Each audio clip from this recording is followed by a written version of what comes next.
HOTAS, hands-on throttle and stick. It's one of those really awesome devices that you want to use when you're playing a flight sim. A lot of people use keyboard and mouse, some people use a controller.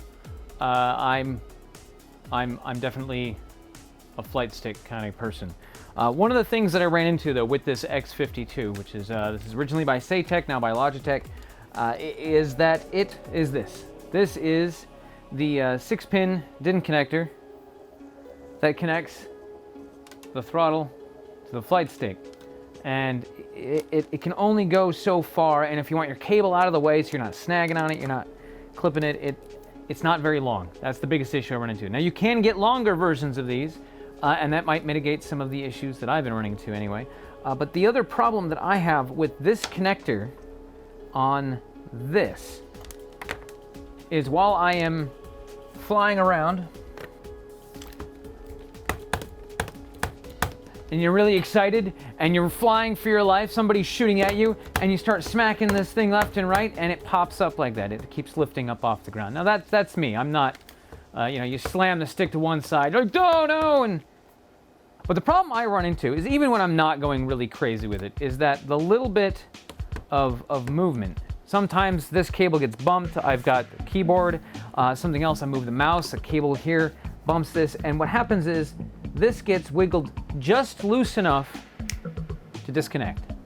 And if you're in the middle of a flight maneuver and your joystick is anywhere but center, when that reconnects, this is now center. So when you let go, you're rolling to the right or you're rolling to the left, and it's a real pain in the ass. So what I decided to do was dismantle both of these and get rid of that cable altogether. What I'm going to do is pull out this connector.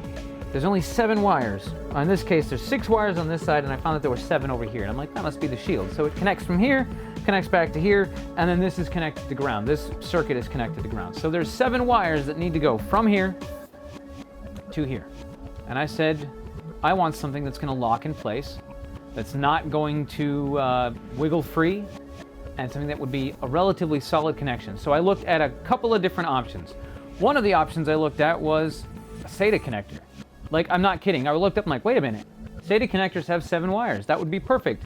There are locking Sata connectors that lock in place. That would be fun. I have to pull this out, figure out exactly how I'm going to wire the 7 wires that are in here into that 7-pin receptacle from a Sata connector. And then the more I looked at it, I'm like, you know what, that's not, they make some extension cables, but actually getting that connector and then soldering it all on there, it's a lot of work for something that may or may not fit into this spot.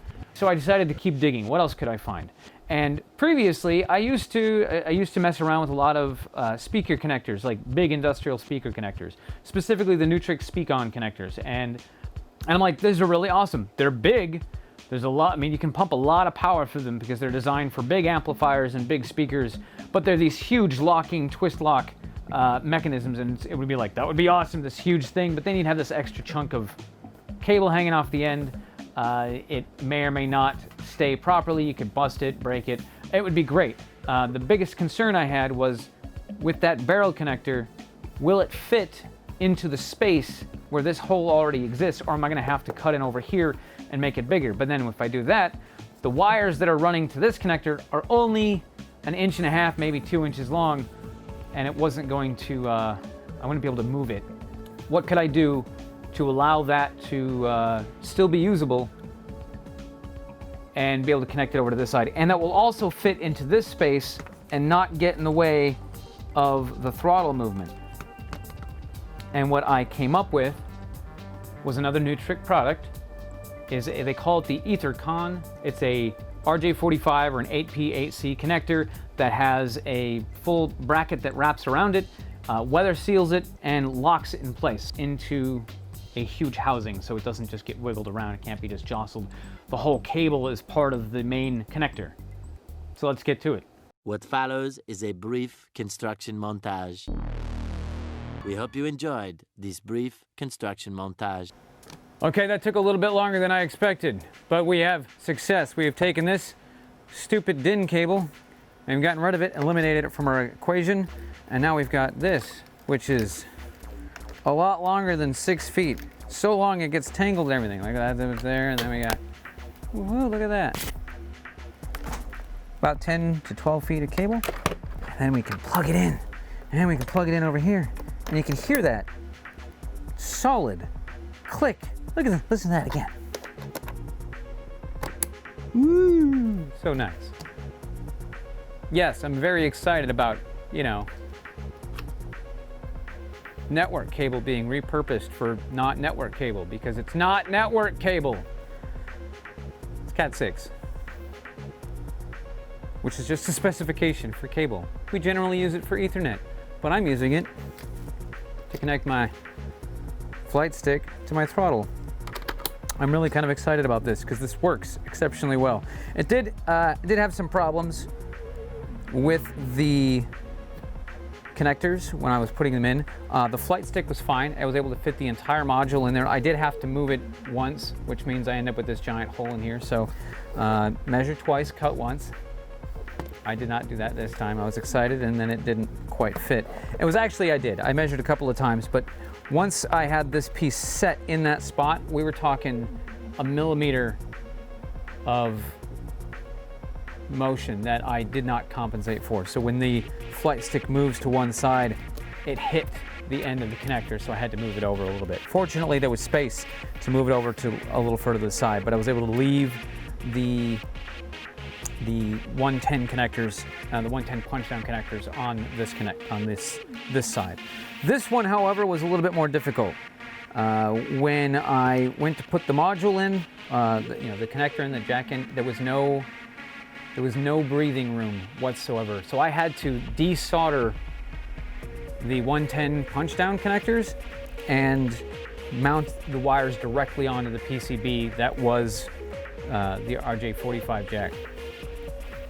The wires then, instead of removing the original DIN connector like I was talking about initially, I found it was going to be more effective instead of having a giant hole, which didn't work over here, but instead of removing it and taking it out, I left it there, and then I just soldered the connected wires from the RJ45 plug into onto the PCB that is the DIN connector. And that way that the DIN connector still works, even though it's malfunctioning, but it still is a functional connection. But it's the same wires that are running between these two connections here. This one I had some problems with on the throttle, and I couldn't get it to solder just right, so I ended up accidentally removing one of the pads, which was fine because I just jumpered the wires together through the hole that the pad was on and soldered it and hot glued it in place to keep it from short-circuiting elsewhere.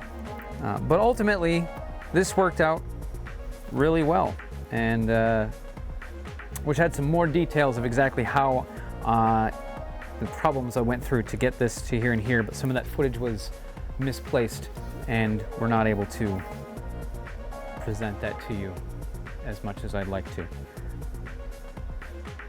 Now for testing. Testing, this is going to be awesome, and we're going to get some Elite Dangerous going on, so let's check that out.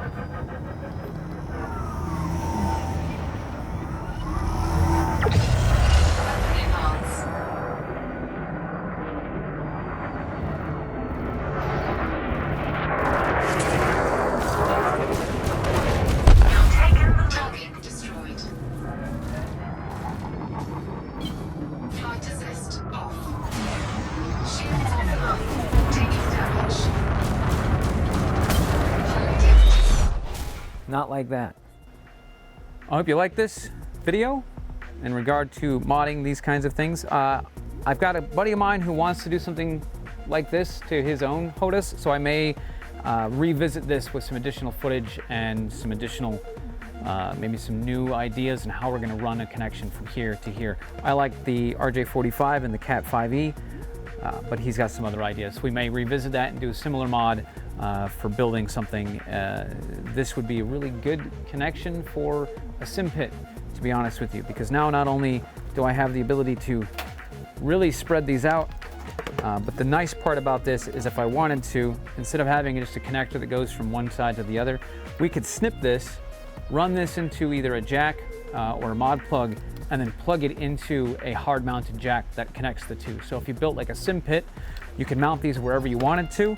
This gets plugged in, they get bolted down onto whatever frame they're sitting in, and then you just take this cable and you plug it into a jack that would then be hardwired into your sim pit. Anyway, I hope you guys enjoyed this.